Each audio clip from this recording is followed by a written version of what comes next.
Welcome to the Decent People Podcast, a production of Decential Media, where we're committed to telling the stories of the founders, builders, and visionaries who are creating a new decentralized economy and internet experience.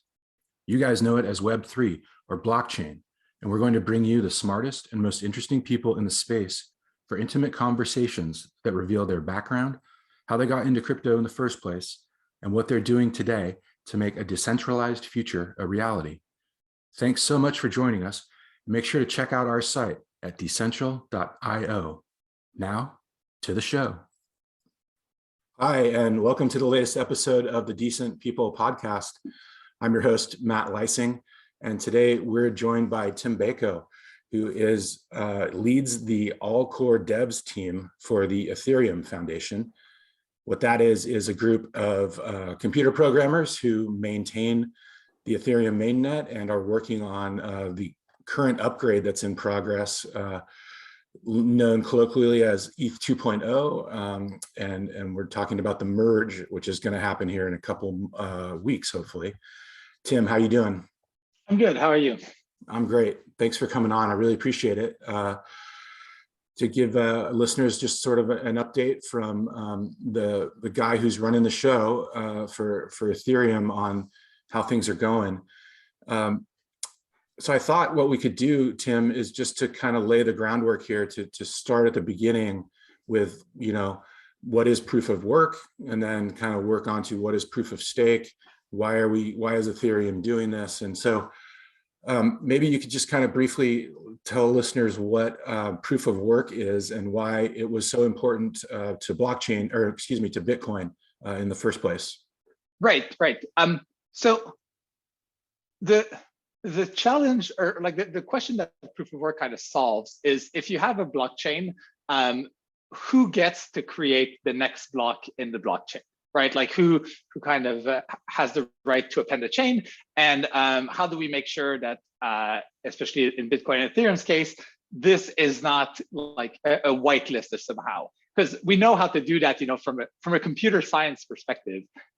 You could just say, these are the entities that can add a block to the chain, and this is what a lot of enterprise private networks do. And then the challenge is you obviously need to know who those entities are, and you need some central third party to agree to them. So in proof of work, instead, what you do is you basically make it a lottery that's based on how much work or computation every actor does. And in practice, what this looks like is there's a rule in the Bitcoin and Ethereum blockchain that says you can only have a valid block that builds on the next chain if obviously it's valid and meets all the rules of the protocols, but also if you run a mathematical function and the result is smaller than this value or greater than this value. I forget if it's smaller or greater.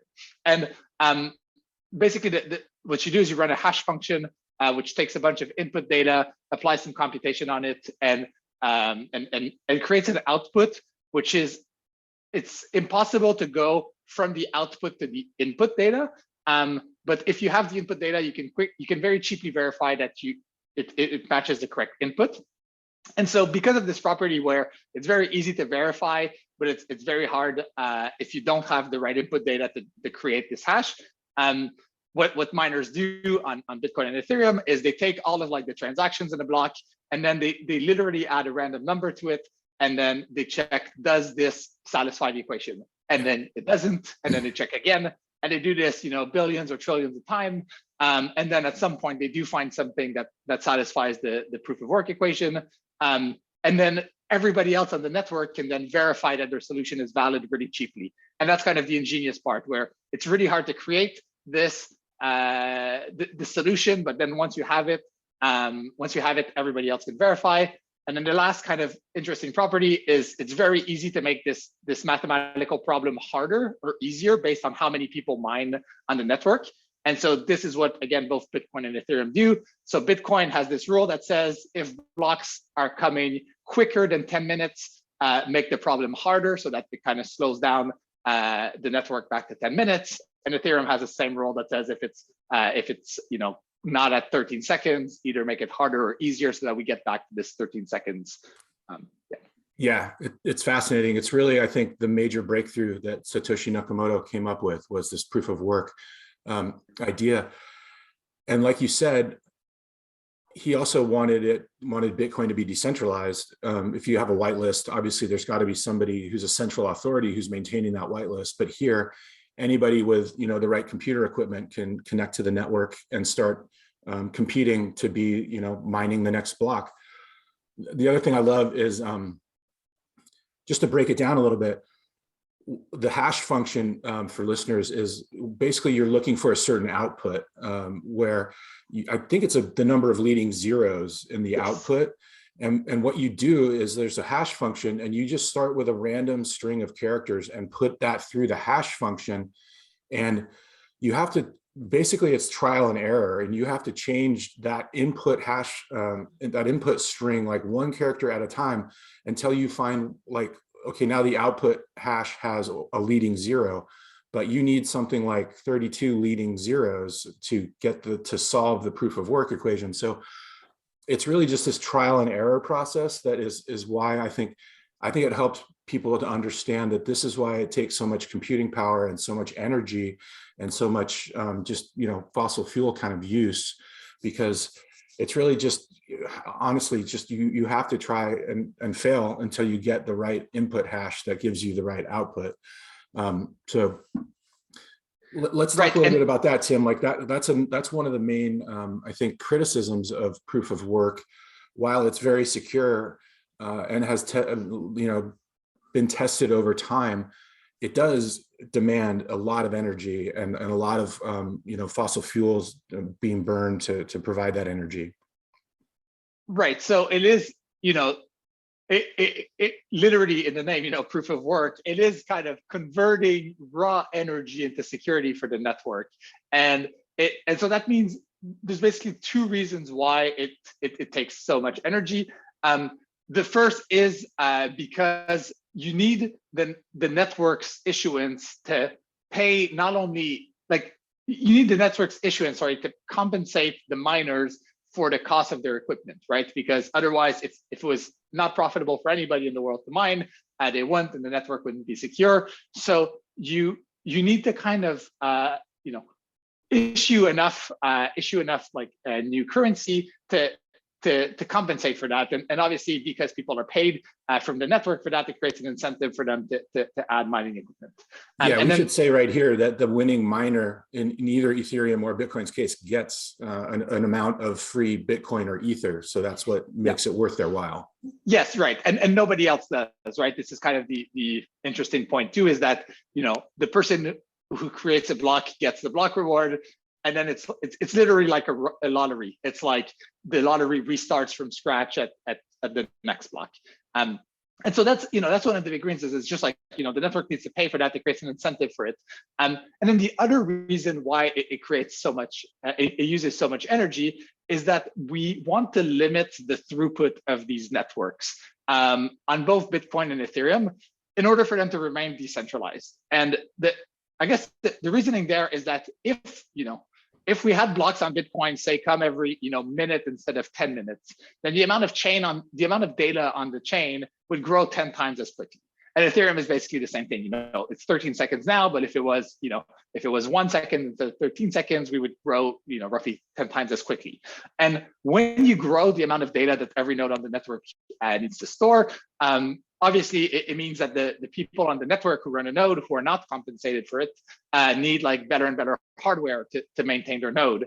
And so there's this philosophy in Bitcoin and Ethereum where we want to make sure that the cost to run a node is still kind of accessible on call it consumer hardware. And you can kind of increase the throughput of these networks because computers get better over time. So there is some rate of increase we get for free, but it's like a very linear thing. And so that means that, we have to throttle these networks.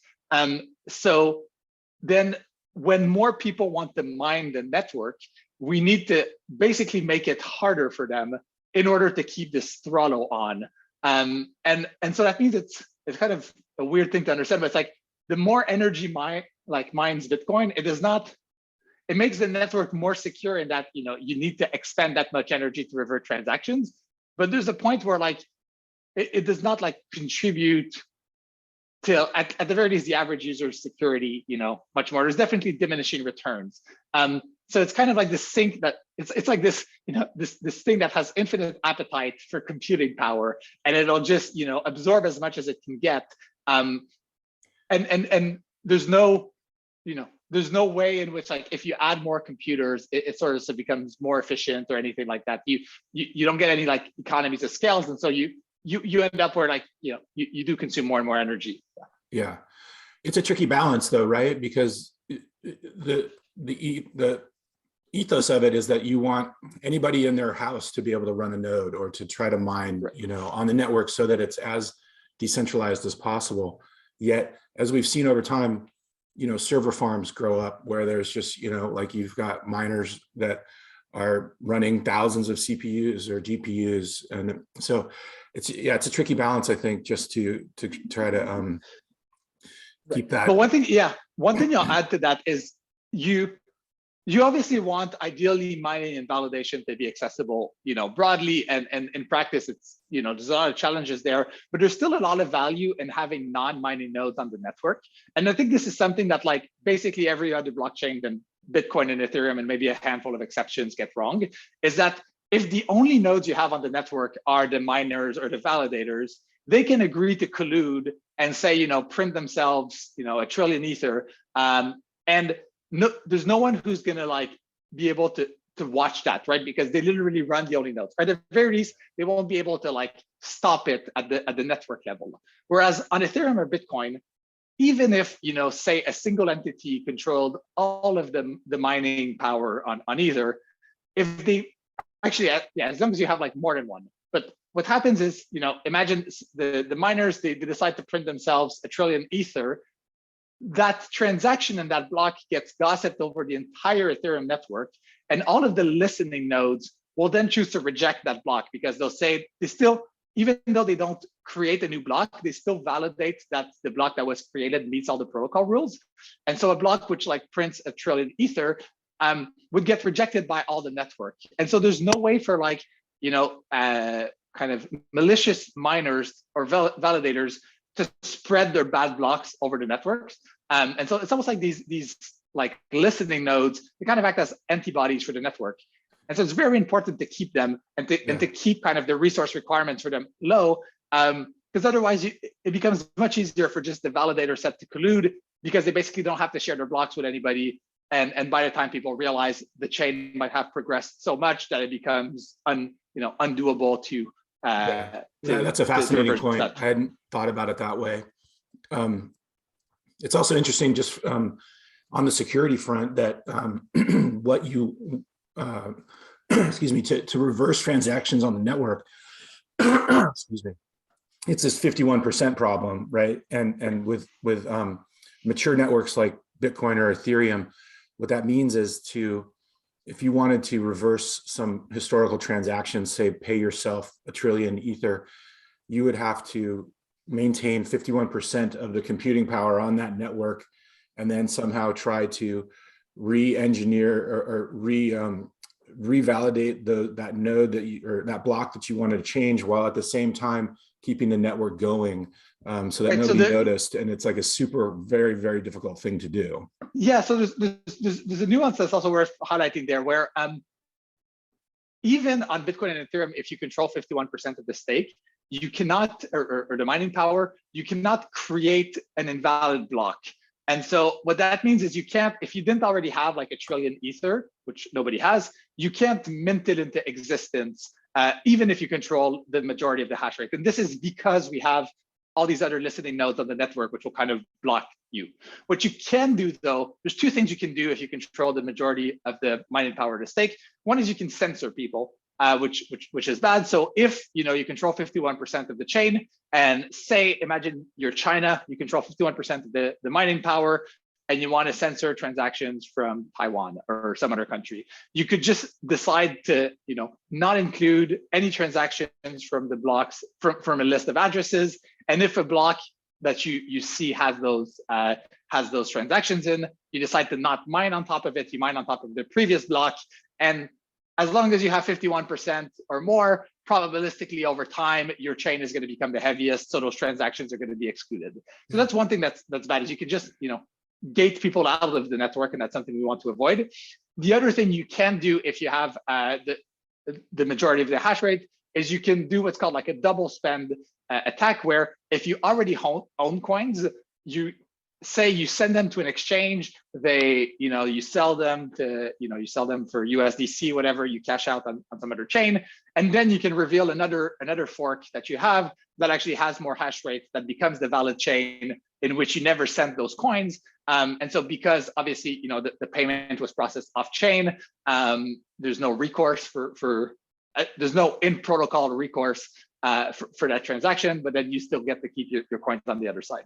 Yeah. So you can like censor and you can double spend your coin, but yeah, at least on Bitcoin and Ethereum, you can't like artificially create new coins on the network, even if you control the majority. And I think that's an important point. That's cool. Thank you for the clarification. Yeah. Let's move on to proof of stake and what it is and why it's, for people who don't know, it's basically been in the roadmap of Ethereum from the beginning. It's just that it wasn't ready to do, I think Vitalik and the co-founders knew they had to start with proof of work, with the idea that they would, as soon as possible, start doing this transition that's underway now to proof of stake. Right. Yeah. And I think, so, we mentioned there's a few problems with proof of work, right? Like one is obviously the environmental impact. I'm not sure how much this was actually a concern when like Ethereum started.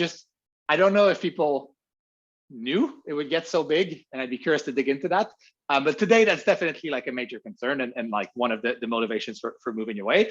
I think there's also the idea that like there is some misalignment between miners and like the rest of the community, where they get paid to do a job, they sell their coins, but they're sometimes not necessarily aligned with the long-term health of the network. And they are aligned to an extent where like they do have this equipment, and like they in the short term I think they are. But yeah, it's unclear whether you get like really good alignment with miners long term. And then the last thing that you have with mining is that if you're not the most if you're not using the most hardware in your category of mining algorithm, you're always kind of at risk of somebody showing up with more computers and taking over your chain. And even in the case where like you are, like Bitcoin and Ethereum both are pretty secure. So Bitcoin uses ASICs, Ethereum uses GPUs, and they both use kind of the most ASICs and GPUs for mining in the world. The kind of total amount of like computers that we use is not huge relative to the amount of available computers in the world. And so proof of stake gives you a couple things that help you with these problems. So like the first is is it worth maybe explaining how proof of stake works? Yeah, let's just quickly go over that. So proof of stake basically works where instead of asking people to spend money on electricity and computers to mine coins on the network, and then reward them when they do the right thing, and if they do the wrong thing, they just don't get rewarded, but they spent all this electricity, so they have like a loss there.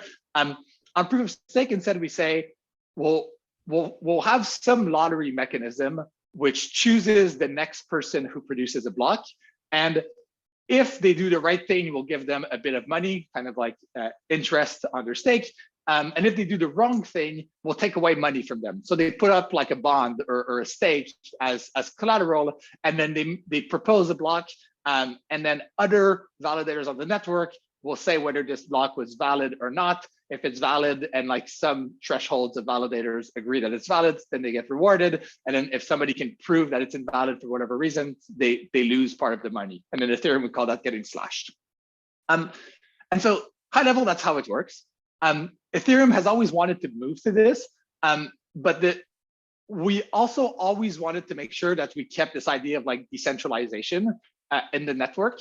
And I think this is what basically, took us so long. So if you just look at like, I don't know, CoinGecko today, you can see there's a bunch of other proof of stake chains, and you're like, well, why is Ethereum, not on proof of stake yet? And I think the reason is generally that like most proof of stake systems use a very small number of validators on the order of tens to like maybe thousands. Whereas on Ethereum, we wanted to make sure that it was possible for people with a lower stake to still become like a first-class validator. So a lot of these protocols, other proof of stake protocols, will let you delegate your stake to another validator, which is kind of the equivalent of a mining pool, where the delegation is kind of an interface between you and the validator, and the validator is the one who actually produces a block. But on Ethereum, as long as you have 32 Ether, you can kind of become a first-class validator on the network. And it just took us a couple years to get there. And for people who might not know, the original design required 1,500 Ether, which at the time was not a lot of money, and today would obviously be a huge amount of money.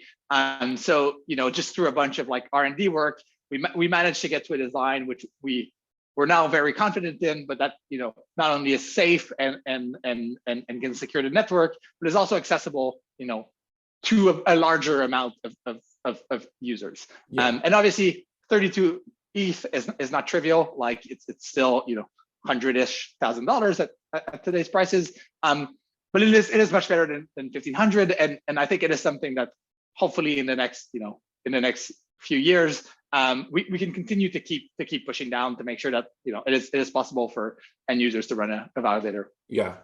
And one of the big benefits of proof of stake is that the energy use of the network is slashed by upward of 95%. Yeah. I've seen other stories, 99%. Like it's basically trivial, just running a cloud-based company, kind of like, through Amazon servers like anybody else. Right, exactly. And the reason for that is basically in proof of work, you need to expend all this energy basically as an individual miner to get more weight in like the lottery, right? Like the more your share of hash rate is relative to others, the higher the chances you produce a block. So there's like this incentive to keep spending more and more energy and building more and more kind of computers. Whereas in proof of stake, we simply ask people to put up like money, which is Ether in this case. And so they don't need to spend any energy in the real world beyond like the trivial cost of like running a server, which is negligible. And so yeah, we dropped the energy by at the very least 95. I think 95 is like an extremely conservative number, and like some numbers are like upwards of like 99 or 99.5 or like even 99.9, and hopefully they'll be better in better studies in the next couple of years as we move along. But like the energy use becomes trivial. Yeah. And this is something I'm not sure about, but is just going to proof of stake something that would increase the transactions per second, or is that something where we need to talk about sharding and making the network more geographically centered to where you are in the world?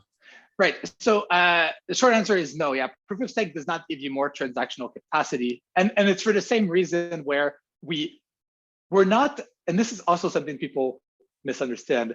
We're at peak capacity on the Ethereum network because we choose to throttle the network, right? Because we want to keep it accessible to run a node. Mm-hmm. We're not at like peak capacity because like we don't know how to make the network better. It's like we don't know how to increase the capacity and retain kind of the current decentralization properties of the network. So when we move to proof of stake, we don't do anything that would change kind of the effective capacity of the network. Yeah.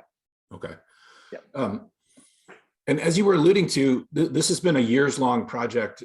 Like Vlad Zamfir was involved in one sort of version. Vitalik had a different version. Yeah. If I'm remembering correctly, neither of those sort of ended up being what we're working on, what's being worked on today. But it is finally very close. And so why don't you give us the update there and talk about the test net and the beacon chain, and then like where and when you think the merge will eventually take place? Right. So like you said, proof of stake was always part of the roadmap, and there were different research ideas for how the actual proof of stake algorithm would work. And because Ethereum was obviously running on proof of work. We wanted to make sure that proof of stake worked as we thought it would before combining the two. And so, about probably 2 years ago now, we were pretty set on a final design for proof of stake, which was actually, I'm pretty sure it was based on Vitalik. So there was Vitalik and Vlad's designs. It was what we ended up choosing was some iteration on Vitalik's design, and probably with a bunch of modifications. But we had that design kind of go live as a separate chain from Ethereum called the Beacon chain, which is basically just a proof of stake engine where we run this entire process of having people be randomly selected, voting on blocks, voting on each other's blocks. And we use real Ether. So people deposit real Ether into the Beacon chain, but the blocks they produce don't have any end user transactions. They're not empty blocks because they contain, information related to the consensus of the network, but they're empty from like the perspective of, sending transactions like somebody using MetaMask would do. And so that went live in December 2020. And after about a year of it being live, we were pretty confident that, it worked as intended. It was safe. It was managing, 2-digit billions of dollars at that time. I still is roughly in that order. And so that gave us a lot of confidence that that this was a secure consensus mechanism to move over. And originally the plan was that once we were confident in that, we would add what was called like shards to the proof of stake engine, which were basically kind of copies of the Ethereum chain, and kind of ask people to migrate over and eventually shut down the proof of work chain. And the challenge with that roadmap was one, it was never quite clear how we would manage all these different shards running computation in parallel. Two, the transition itself was always kind of clunky. There was no great way to do it. And again, people might not know this, but Ethereum has literally never gone down. So we can't afford it. And the reason why is all these smart contracts kind of assume, that stuff happens, and there's all these interdependencies, and they all reference things in the real world as well. So it's not like it's like a closed loop system. So we need Ethereum to stay up. My favorite analogy for this is it's like you're repairing a 747 in mid-flight, Right. Yes. You have to keep flying the plane as well as upgrading it in real time. Right. And we don't control, it's not like if it was grounded, we don't control the weather, right? And we need to, there's things that are happening on Ethereum and off Ethereum, and we need to make sure that, things keep working according to what's expected. Yeah. So this transition would have been clunky. It wasn't clear yet how we would run all these different versions of Ethereum in parallel. And so let's break that down just for a second. So the sharding idea is, like I said before, right now the network is global, and you have to run everything right. To run the network on a node, you have to know everything that's happening everywhere, which is a lot of data. And if I'm correct here, correct me if I'm wrong, but sharding, it's more geographic. So if I'm in the Western United States, I might not need to know at all times everything that's going on in Hong Kong. Right. So it's not geographic, but it's application based in a way where if you had application level sharding, what you could say is imagine there's I think 64 was the last number, but there's 64 Ethereum chains, but there's maybe a version of Uniswap on chain 1 and 12, and then you have ENS on another chain. And so if you're just looking at say the shard 12, you can only just care about that one, and you also want to get some cryptographic proof that what's happening on the other chains is also right. Even though you don't want to monitor everything, you want to be sure that somebody's not printing 1 trillion Ether on shard 53 or something. So you need some mechanism to make sure that you have a full view on what's happening close to you, but you also have some assurances that things are happening as you would expect elsewhere. And so that was kind of the general, the earlier vision. But what we saw happen in parallel was basically the rise of rollups.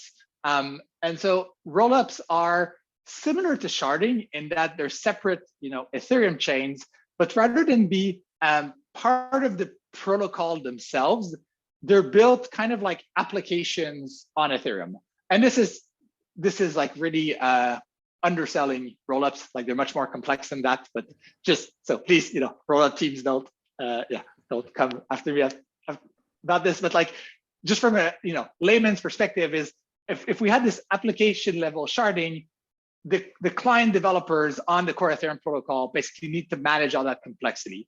Whereas with rollups can like build an application on Ethereum, which obviously meets all of the properties of like, being like all the rules of the Ethereum protocol, but then they can manage this complexity and build like different products. And so we started to see those happening in parallel to not really having great answers to like how we would deal with the complexities of sharding. And so that's kind of when the roadmap started shifting, where we thought, well, instead of trying to like centrally plan all of this scaling, couldn't we just, make Ethereum like a good base layer for all of these rollups to thrive on the network? And we've seen over the last year or so, like there's been tons of rollups deployed, obviously lots of optimistic rollups, lots of ZK rollups.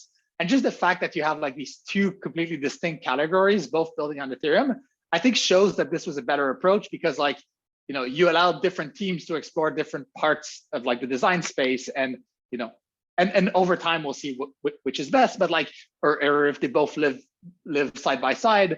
But like we kind of got this innovation that I don't think we would have had if we just like restricted it to the protocol researchers. So that's how we're thinking about scaling generally right now. Okay.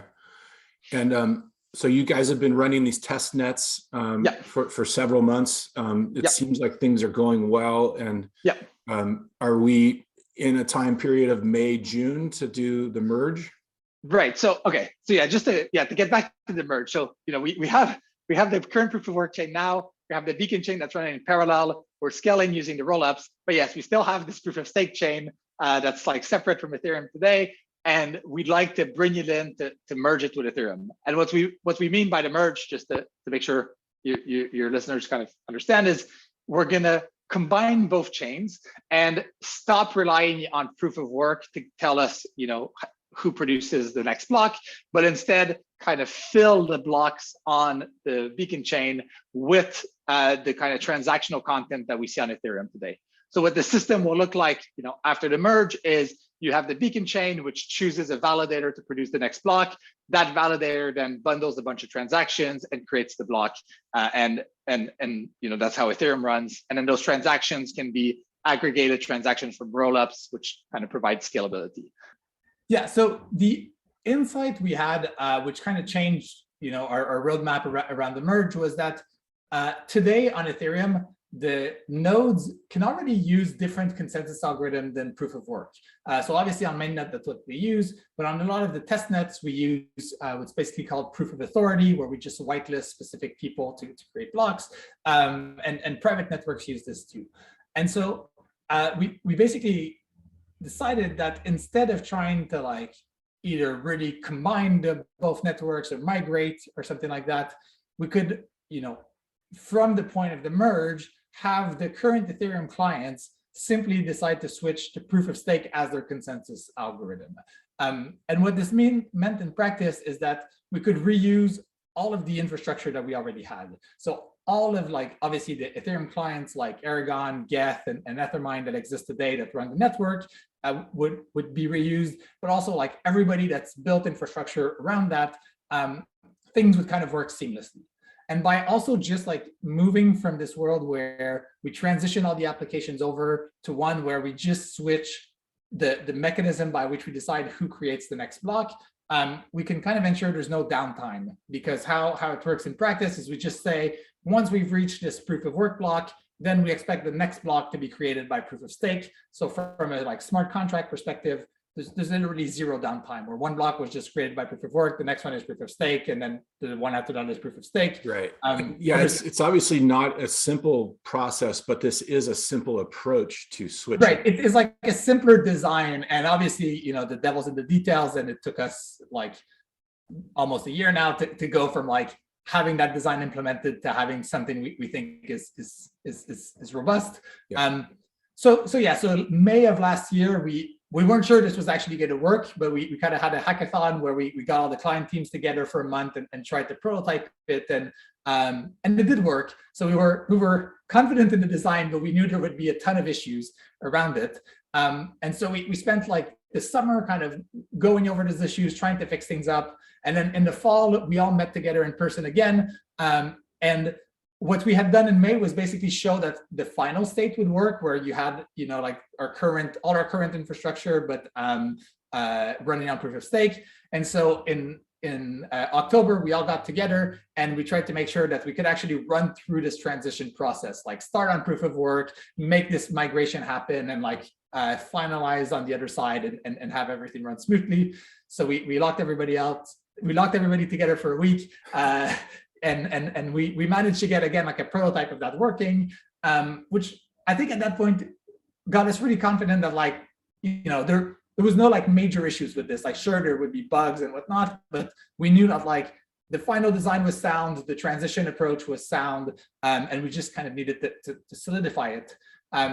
So from like October to December, that's what we did. And in December, we had what we thought was like a pretty good design. Like I don't think any of us thought it was final. Like, we still expected bugs, but I think we had something that, like, we thought would generally work. So we launched a new testnet called Kenzugi over the holidays, and basically started testing things on the testnet, like deploying a bunch of smart contracts, spamming the testnets with transactions, and whatnot. And we found a couple bugs on it, which was obviously very valuable. But again, nothing that like made us reconsider the overall design. It was like some edge cases that we hadn't considered, and whatnot. So we fixed all of those, and literally today, March 14th, for the people listening later, we launched another testnet called Kiln, and we expect this one to be basically free of major bugs. We expect we'll probably find a couple minor issues, but generally we think we've gotten like all the major edge cases. We think the not only is the design sound, but the implementations are pretty good at that point. Not like 100% done, but most of the way there. And our goal is to get a bunch more community usage on this, because I think we're pretty confident in like our testing of it so far, but we want to make sure that, like, even if nothing breaks at the protocol level, there's not like some weird, tooling suites that break that people depend on, or that, I don't know, say like folks like exchanges, when they're parsing deposits. We want to make sure that obviously still works as they expect it. So this is kind of what we're looking for now. Like, obviously, if we find some bugs at the protocol layer, this is the time to find them. But we think the odds of a major bug there are quite low, and it's more likely we find like some integration issues across the stack. You sort of answered this, but I wanted to ask how confident you are that there isn't going to be some unexpected problem and Ethereum goes down for the first time. Is that like right? What probability would you give to that kind of scenario? It's hard because it's like an unknown unknown, right? Like, I think we're pretty confident that the transition works, right? Like, and we're also testing it in scenarios that are a bit worse than mainnet, because on mainnet, there's like real money at stake. So if you're like the first validator to be chosen after the merge and you don't produce a block, it's like you lose that money, right? And whereas on all of our test networks, like, it's not the case because it's not real money. So I think, it's always possible, but I think at this point, it's like, it's really an unknown unknown. I think if the other issue that you sort of alluded to was just making sure that everybody's aware of this and that they've tested it out and that they're going to be there on the day when it switches, so that they, don't get caught off guard. Right. Yeah, absolutely. I think that's really important. And I think, there's still like risks of bugs, and we have a ton of different parallel testing efforts to catch them. Obviously, you can never be 100% sure of these things. Like, it might happen. We just hope the probability is really low. I think at this point, it's almost like our main focus is like not quite user experience yet, but like probably the in-between space where it's like, basically, developer experience. Like, I think we're at the point where we're trying to think like, okay, we're confident that this works as we expect. There might still be issues, but we're trying hard to find those.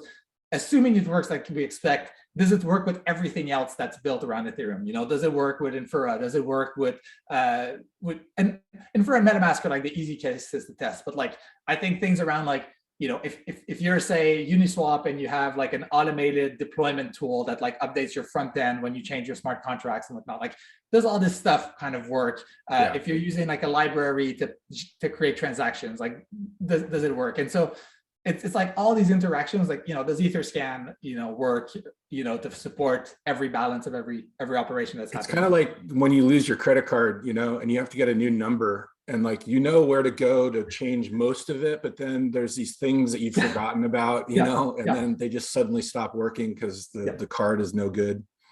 Yeah. And so I think we're at that spot now, and assuming that like again, we don't find a major issue and that like things keep progressing nicely, I think in probably like the next weeks to like month or so, we'll be starting to look at, okay, can we start forking the existing test nets? So Ethereum, we created these 2 new test nets, but there's like a bunch of long-standing test nets that application developers use as basically staging environments.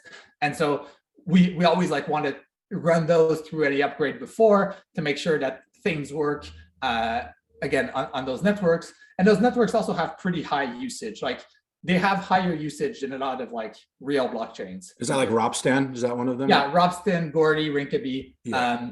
So they're useful because they give us a lot of data when we fork them, but we also want to wait until we're really confident, because like people rely on them. So it's not the end of the world if we break them, but it's also not great. Yeah. And so then we'll, again, assuming that things go well in the next month, then we'll have a timeline to upgrade all of these. And I think it usually takes us, roughly call it 6 weeks or so to run through all these upgrades.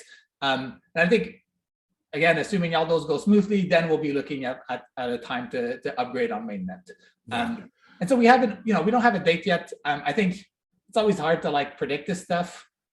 We do have the difficulty bomb that's happening on mainnet. So difficulty bomb is like a mechanism that slows down blocks over time if there's no upgrades on Ethereum.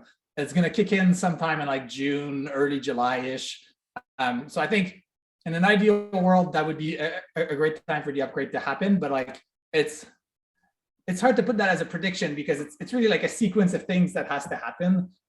If we find a major issue, we'll obviously push it back. We'll push back the difficulty bomb, because the main thing we're focused on is making sure that this happens securely and smoothly. Yeah, of course. And also this is the most complicated and far-reaching change to Ethereum since it launched in 2015. Oh yes, no doubt about it. I mean, this is huge. Yeah, and there is not really a close second. Like 1559 was a big change, but it was a fraction of this. And so I think everybody working on this obviously wants to see it live. People have been working on it for. Well, yeah, I was going to ask you, what's that like? Like you're leading this group that's doing all of this hard work. Like, what's the mood like among the people you were working with in the core devs? Like, are people excited? Are they exhausted? Are they like? I think everybody's really excited. Like I think there's 2 things, right? Like so I work on like the proof of work side of Ethereum now, so I'm fairly new to this, relatively speaking, compared to the people who've been working on proof of stake for like 4 or 5 years, right? So I think the proof of stake people are like incredibly excited that like, this thing, it's finally almost here. Right, exactly. And like obviously proof of stake is live, but I think people mentally see, they see the finish line as like having both systems combined together, and we got rid of proof of work. So I think there's like huge excitement there. And I think on the proof of work side, there's a lot of excitement, but it's also like we're very like heads down and focused on our stuff. And I think for like a lot of time, proof of stake felt like it was more in a research stage. And so it was really like in May of last year when I think it clicked for people that like, okay, this thing, like it's finally ready for us to use it. It's like, like the research was already done because the proof of stake thing was live, but it was like, not only is it live, it's been tested, it's been like battle tested, and it's like something we can use. And I think there's been like really, really good excitements since then. And it's, it's almost been a year, but like, yeah, to be able to just like use this really new, interesting like piece of Ethereum that like we didn't have access to before. So yeah, I think, yeah, people are really excited. Do you see it fundamentally changing how people build applications on top of Ethereum, or is this just sort of like the pipes are going to be different, or is it hard to say? Yeah. So if what you mean by applications is smart contracts, it changes like basically nothing, and that was like by design. And there's two reasons. Like one is we have all these smart contracts already, and we have to make sure they keep working. So it's like we can't change too much, or the current ones will stop. I guess I was thinking more like, you know, like where NFTs kind of came from, or, you know, there's always these new things that are happening. Right. So I think we don't change a lot there. It changes a lot for like infrastructure providers. So if you're like, I don't know, Infura or Etherscan or like Coinbase, or like those people need to do a bit more work, because like they're not usually building on the network, but they're like building tooling that like plugs into the network. And so that requires a bit more work. But for people just developing like NFTs or DeFi or things like that, nothing should change. The one thing that, you know, there's like a few nice small changes, like the block times on proof of work come at like a random time. Like they're on average 13 seconds, but they're like not always. On proof of stake, they're like every 12 seconds. So it's like you get this nice regularity. You know, you get like small things like that, but the high level, like nothing really changes. Yeah. All right. Well, Tim, this has been fascinating. Thank you for the update and for all the great background information, and for explaining how all of this fits together. Good luck. Let's be in touch. I'd love to talk to you, you know, after you can pop some champagne and celebrate the merge actually being real. Yeah, thank you so much. This was great. And yeah, looking forward to the merge being live. Yeah. All right. Take care, Tim. Thanks.